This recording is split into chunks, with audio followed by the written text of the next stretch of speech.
Hello and welcome to our next reflection on the Catechism of the Catholic Church. We talked about our human dignity and our call to beatitude, but we also mentioned the reality of sin, and that takes away that dignity and makes the attainment of the beatitude very difficult to attain. In fact, sin makes it impossible for us by our own means, by our own efforts, to attain the goal for which we have been created. And hence we stand in need of salvation from God. And that salvation comes to us in two ways. First of all, through the law, which is there given to us by God to guide us, and through grace, which is given to us in order to attain, to make sure we are able to walk in this direction pointed out to us by God's law. And so the two go together, and today's focus of our reflection on the Catechism is a reflection on that law of God. And so the moral law is a work of divine wisdom. And it's important to start off with the right understanding of what is the purpose and the meaning of this divine law. Because so often we look at laws and we think prohibitions, we think things we cannot do, or a set of punishments for when we breach the law. Well, that's not the purpose and the point of the law given to us by God. It is there to guide us. It is a fatherly instruction from God who loves us and wishes us to attain eternal salvation and eternal happiness in His presence. And so it is a work of wisdom, it is a work of love. And there are different expressions to the moral law, of the moral law. And so we talk about the eternal law, we talk about natural law, we talk about the revealed law, and then we talk about the civil and the ecclesiastical of the Church's laws. And so all of them, all these expressions of different laws find their fulfillment and point us to the person of Christ. That's the purpose of every law, to lead us to the person of Jesus Himself. And so we talk about the natural moral law, this original sense which enables us to discern by reason the good and the evil, the truth and the lie, given to us, to each and every human being from the moment of creation. The principal precepts of that eternal, of that natural law are found in the Ten Commandments. We know, however, that their application varies greatly from country to country, culture to culture, might be even person to person. But that law in itself is immutable. It doesn't change. And so it's not a case that suddenly we become wiser and we decide that this is in accordance with the natural law or this isn't. That's not for us to make those judgments. This law is unchangeable. And so the design of God is eternal, it is immutable. And that provides a solid foundation on which we can build other structures, other moral rules to guide us.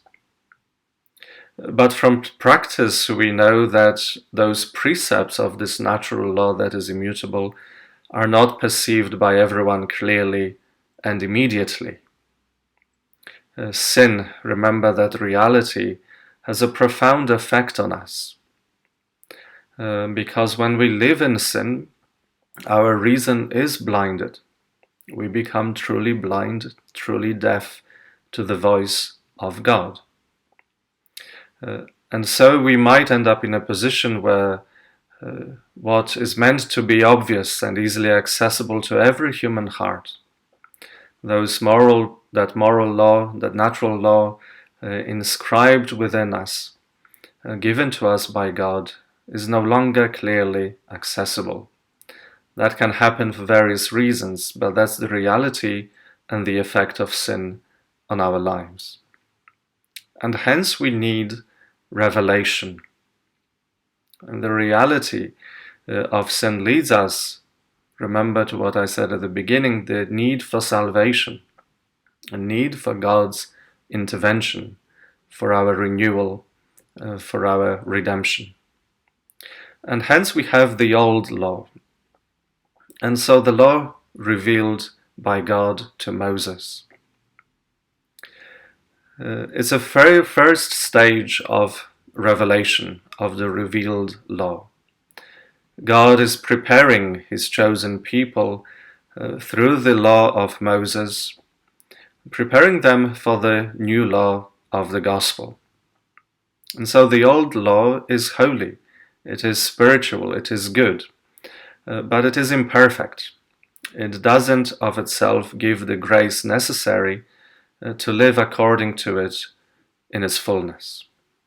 It doesn't remove sin in and of itself. It points it out, it gives us the direction, but it doesn't remove it. And so God is slowly preparing his chosen people for something that he has in store for us from the beginning. The fullness of his revelation. And at that moment, the beginning of the new law, or the law of the gospel. And so we have the person of Jesus, who comes to fulfill the old law. Remember, he doesn't abolish it. It is still relevant. It is still important. It still forms a basis and a foundation on which we can build. But he is here to fulfill it. He is here to perfect it. And so this work of Christ is summed up for us primarily on the Sermon on the Mount. Just as the old law was given on Mount Sinai, so this new law is being given to us by Jesus on the Sermon on the Mount. And it is the person of the Holy Spirit who makes it an interior law of charity. This new law is written now on our hearts, no longer on tablets of stone. And it is the Holy Spirit's work to engrave this within our hearts and to guide us according to it. And so we call it the grace of the Holy Spirit, who teaches us what to do and uses the sacraments, to give us the grace necessary to live according to this law.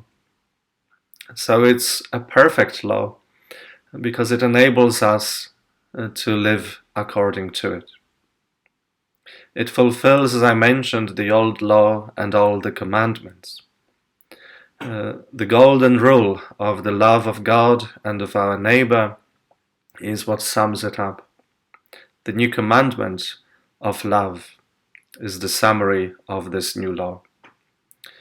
And hence it calls us to a decisive choice between the two ways open to us. We live according to this way of life, according to this law, or we go in another direction.